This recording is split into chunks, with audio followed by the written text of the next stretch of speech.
My self Hema Chaudhary. मेरे YouTube channel में आपका स्वागत है। आज हम प्रमुख बंदरगाह के बारे में पढ़ेंगे कि टोटल कितने बंदरगाह हैं और किस बंदरगाह के कौन कौन से इम्पोर्टेंट फैक्ट्स हैं। तो आइए स्टार्ट करते हैं।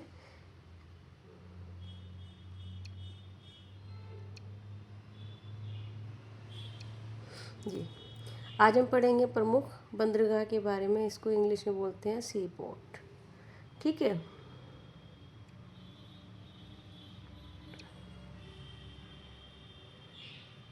टोटल जो है वो 13 सी पोर्ट्स हैं। सबसे पहला कांडला, देन मुंबई, नावा शेवा, मार्मागोवा, न्यू मंगलूर, कोची। फिर ये आपका इधर आता है बे ऑफ बंगाल की साइड कोलकाता, पारादीप, विशाखापट्टनम, एन्नौर, चेन्नई और तूतीकोरिन और पोर्ट ब्लेयर। ये टोटल हमारे 13 सी पोर्ट्स हैं जो कि वेरी इम्पोर्टेंट हैं। तो आइए स्टार्ट करते हैं। सबसे पहला बंदरगाह कांडला। ये गुजरात में है, कच्छ की खाड़ी में स्थित है और अरब सागर की तरफ है। ये एक ज्वारीय बंदरगाह है और यहाँ मुक्त व्यापार क्षेत्र है। दूसरा है मुंबई का बंदरगाह। ठीक है, मुंबई का जो बंदरगाह है ये महाराष्ट्र में है और अरब सागर की तरफ है। भारत का सबसे बड़ा बंदरगाह मुंबई का बंदरगाह है। ये क्वेश्चन पूछा जाता है कि भारत का सबसे बड़ा बंदरगाह कौन सा है, तो वो है मुंबई का बंदरगाह। ठीक है। तो जो तीसरा है नावा शेवा बंदरगाह है, ये भी महाराष्ट्र में है। इसका जो निर्माण किया गया था वो मुंबई का जो बंदरगाह था इसका भार को कम करने के लिए इसका निर्माण किया गया। किसका निर्माण किया गया? नावा शेवा बंदरगाह का निर्माण क्यों किया गया? जो मुंबई का बंदरगाह है उसका भार कम करने के लिए। और जो नावा शेवा जो बंदरगाह है इसे जवाहरलाल नेहरू बंदरगाह भी कहते हैं। एकमात्र मशीनीकृत बंदरगाह है। ये जो है एकमात्र मशीनीकृत बंदरगाह है। कौन सा? नावा शेवा। ये कहाँ है? महाराष्ट्र में। उसके बाद आता है मार्मागोवा। ये क्या है? एक प्राकृतिक बंदरगाह है जो कि अरब सागर में स्थित है और ये गोवा में स्थित है। फिर है आपका पांचवा न्यू मंगलोर जो कि कर्नाटक में है। इसके इतने क्वेश्चन नहीं पूछे जाते हैं, तो बस इसका हमें यही याद रखना है कि ये कर्नाटक में स्थित है। प्राकृतिक बंदरगाह कौन सा है ये पूछा जाता है, मार्मागोवा। सिक्स्थ है कोची। कोची केरल में है। कोची बंदरगाह कहाँ है? केरल में।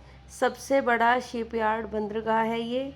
प्राकृतिक पतन है और पश्चिमी तट का सर्वश्रेष्ठ बंदरगाह है। पश्चिमी तट का अगर देखा जाए तो सर्वश्रेष्ठ बंदरगाह कौन सा है? कोची, जो कि केरल में है।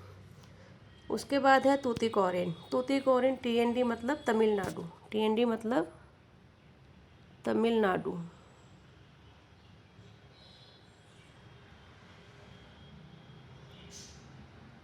ये मैंने शॉर्ट में लिख दिया था, इसको है तमिलनाडु। ये कृत्रिम बंदरगाह है।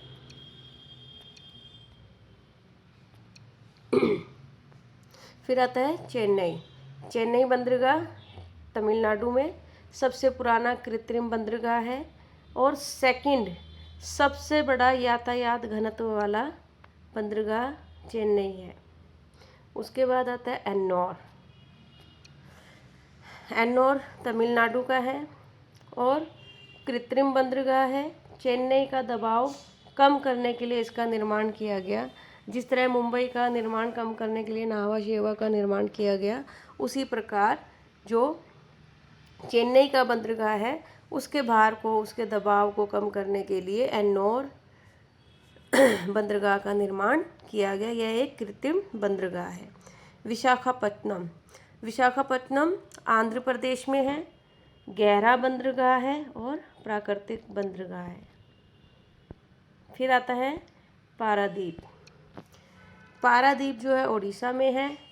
कोलकाता व विशाखापट्टनम का भार कम करने के लिए इसका निर्माण किया गया और उड़ीसा और बिहार के खनिजों का निर्यात किया जाता है।